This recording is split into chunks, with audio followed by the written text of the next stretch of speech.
보실 성경 말씀 요한복음 14장 27절입니다. 평안을 너희에게 끼치노니 곧 나의 평안을 너희에게 주노라. 내가 너희에게 주는 것은 세상이 주는 것과 같지 아니하니라. 너희는 마음에 근심하지도 말고 두려워하지도 말라. 아멘.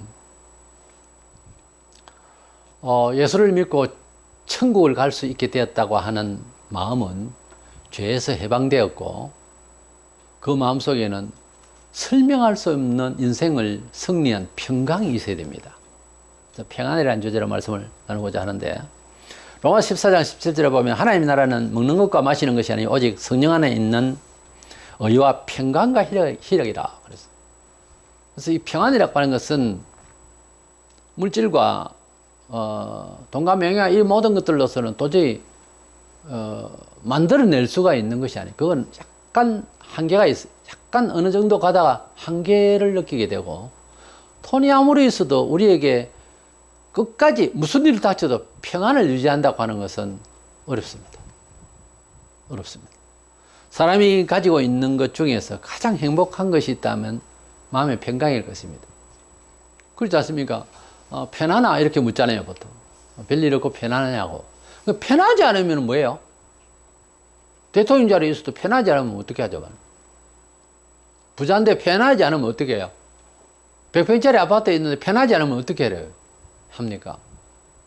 저택에 300만 원, 300평, 400평 되는 저택에 살아 있는데도 편안하지 않으면 어떻게 해요? 허당이죠, 뭐. 그 큰 밭을 가지고 있고, 그 큰 산을 가지고 있고, 그 큰 풀장을 가지고 있고, 망가지는 것이 없다. 근데 마음이 안 편하면 어떡합니까? 다 갈아엎어버려야지. 마음이 안 편한데 그러면 어때요? 큰 집에서 살고 있는데 마음이 안 편다. 갈아엎어든지, 엎어버리든지, 무슨, 부셔버리든지, 팔든지 해야지. 마음이 편해야 되는 거예요. 영이 안 편한데 뭐 어떻게 하겠어요? 그래서 사람이 가지고 있는 행복 중에서 사람이 가지고 있는 승리의 어떤 정신이라 그것은 인생을, 이 세상을 넉넉하게 이긴 마음으로서 편안해야 되는 거예요. 먼저 이 영혼의 평안은 역사 속에서 수많은 사람들이 철학을 이야기하고 심리학을 동원하고 했지만은 결국은 예수를 믿어서 예수님 안에 들어와야 평안하다는 거예요. 예수님께서 말씀하시기를 본문에 세상이 주는 평안이 아니다는 것이에요. 예수님이 주시는 평안은 세상에서 작동할 수 있는 돈이나 명예나 기회나 이런 것들로부터 얻을 수 있는 평안하고는 다른 성질이라는 거예요. 그 다른 성질을 지금 미리 비판할 수는 없죠. 다르다 했으니까 다른 걸 체험을 하고 뭐 이야기를 해야지. 체험하지 않는 사람이 이 이야기를 비교해서 세상과 어떻게 알아요? 예수님만 하신 말 뿐이지. 근데 세상은 그렇다면 뭐죠? 비슷하다는 거죠. 세상에 특이한 건 없어요, 행복한 게. 돈 많은 사람, 인기 있는 탤런트, 배우, 체육인, 돈 많이 버는 사람, 무슨 기술자. 다 비슷하다는 거죠. 뭐요? 평안이 없다는 거예요.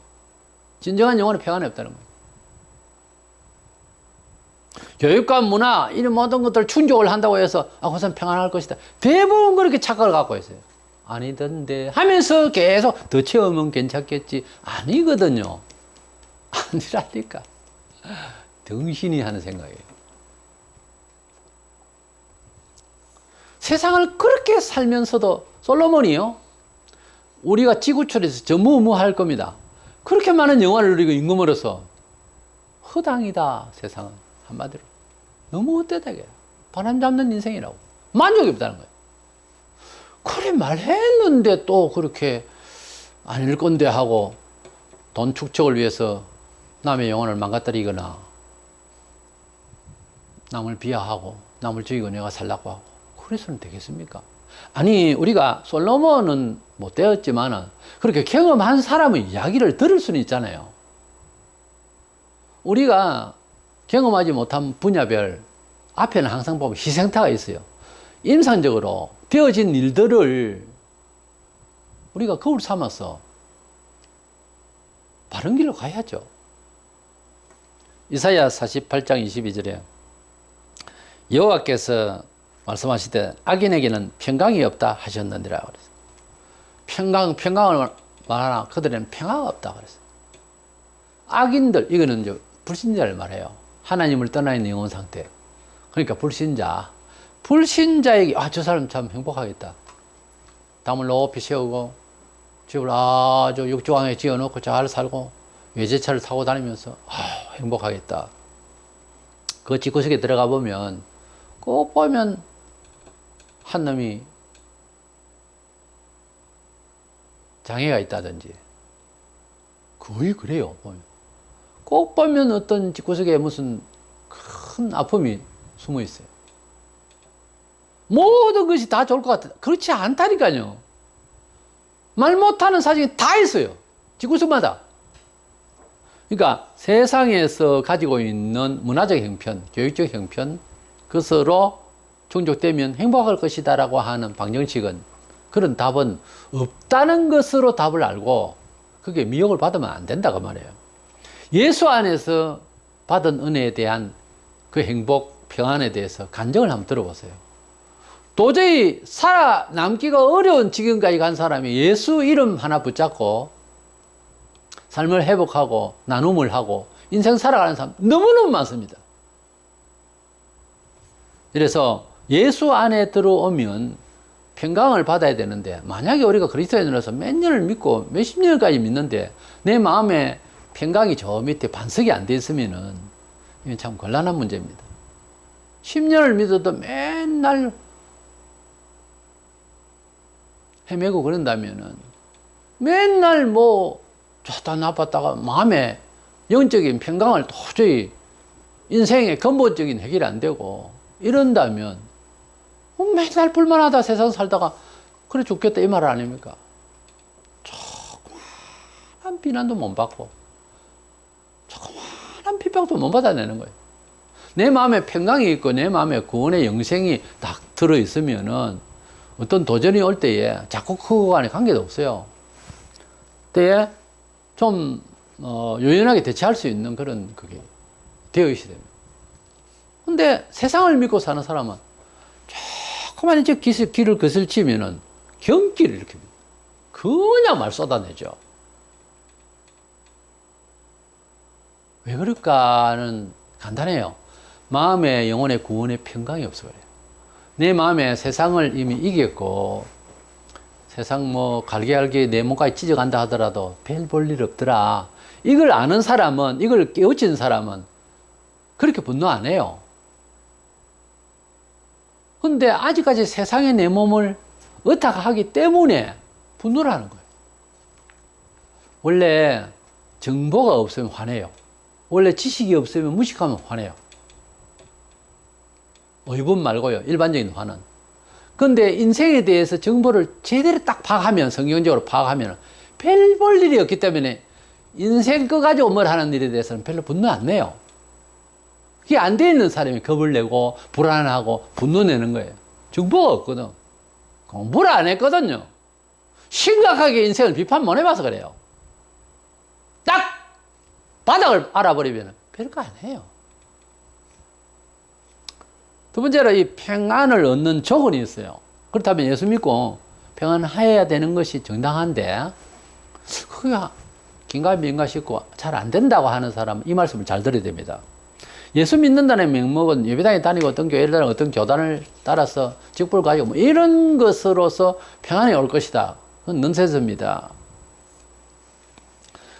우리가 평안을 얻기 위해서는 뭔가가 평안을 내가 만드는 건 아니잖아요. 뭔가 얻는다는 말은 뭔가 주는 것이 있어야 될 거 아닙니까?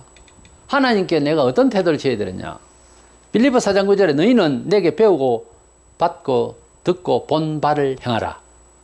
그리하면 평강의 하나님이 너희와 함께 하시리라. 그랬어요. 무슨 말인가 하면 하나님의 말씀대로 모든 사람들이 입체적 감각이 있어서가 아니에요. 몰라서 순종하는 거예요. 잘 알아버리면 과학이 돼요. 신앙이 안 됩니다. 하나님의 말씀은 영원토록 신앙이 돼야 되는 게 다 몰라요. 어쩔지를.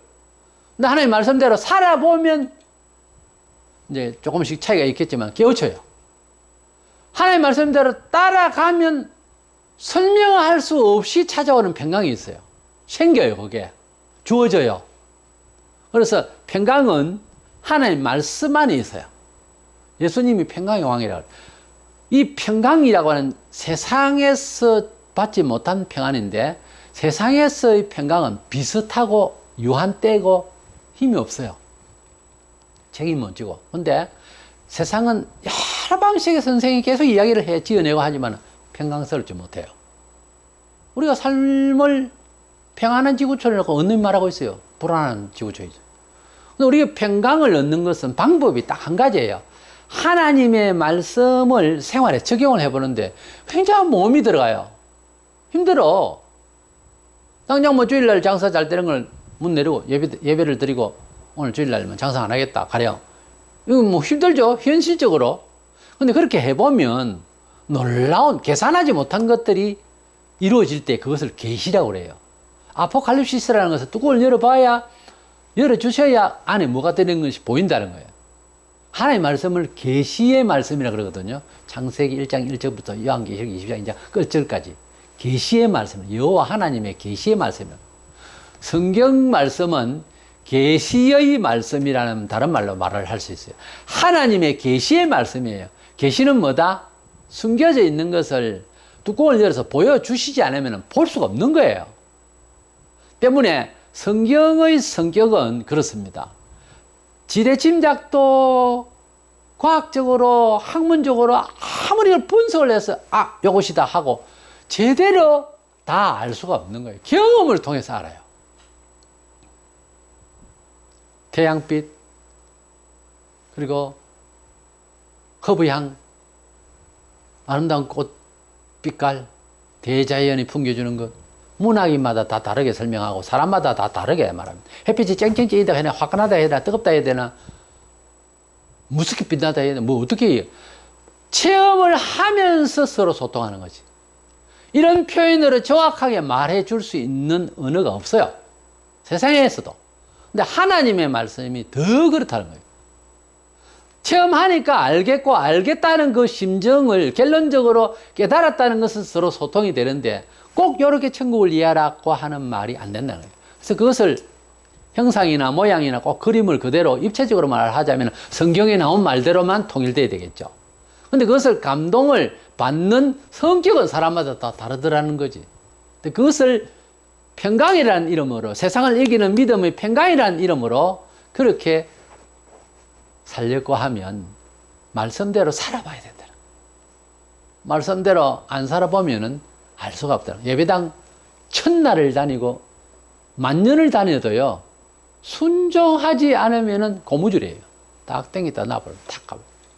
죽는 날까지 그래요. 아무도 책임을 못 져요. 아무도. 안 믿겠다고 버티고 본성대로 내 의지대로 살려고 하면서 교회를 다니는 것을 아무도 못 말려요. 그저 잘 되어지고 은혜 받은 사람은 위하여 기도해 줄 수 있다 하는 정도지 책임 못 지는 이야기입니다. 그리고 이런 게 있습니다. 기회를 너무 많이 공급했는데 말을 안 듣잖아요. 완전 기회가 사라지는 경우가 있어요. 베세다야 고라시나 내가 너희에게 베푼 일이 소돔 고모라 시민에게 했으면 벌써 회개했을 거다. 그 사람들은. 그럼 말 다인가 하면 소돔 고모라 말 안 들어 죽었잖아요. 예수님 고향에서도 너무 배척하고 말도 안 되는 소리로 거부하니까 더 이상 기적도 못 해갖고 뭐 있을 수가 없어 나와버렸어요. 사람이 있잖아요. 기회를 많이 줬다 아닙니까? 근데 그 기회를 마다했지 않습니까? 귀를 열고 안 들었지 않습니까? 처음 듣는 거 한두 번 듣는 거하고는 다르지 않습니까? 상황이. 사람 사정도 그렇잖아요. 기회를 많이 준데 말을 안 듣고 그 다음에는 영원한 기회가 없습니다. 쫙 꺼버립니다. 쫙 갈라져서 기회가 없습니다. 문 닫혀버려요. 이거는요 놀랄 일에 소리도 못하고 뒤지는 겁니다. 조심해야 됩니다. 본인의 고집에 대해서 아주 심각하게 조심해야 됩니다. 웃고 넘어갈 일이 아니에요. 이런 일은 그냥 뭐 몇 마디로 이렇게 넘어갈 일이 아니라니까요.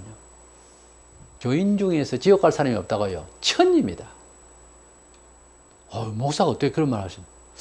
성경에요. 하나님이 대적 없이 사람을 구원한다가 안 되겠어요. 예수를 믿는 것이 우리 사람의 정서, 우리 사람의 판단 능력, 대적 없이 그렇게 구원을 주는 건 아니에요. 하나님의 아들 주셨지 물론 믿으면 구원받는다 했지요. 근데 믿을 때에 마음의 변화와 회개, change of your mind. 마음을 변화 먹었느냐가 굉장히 중요해요. 이건 단서고, 이건 조건이에요. 아, 조건 없이 믿는다. 아니에요. 조건이 있어요. 회개하고 복음을 믿더라. 마가복음 1장 15절에. 구약의 제사를 드릴 때도요, 죄를 몰랐다가 그것을 깨우치면 제물을 가져와서 제사장이 그것을 받으라고 그랬어요.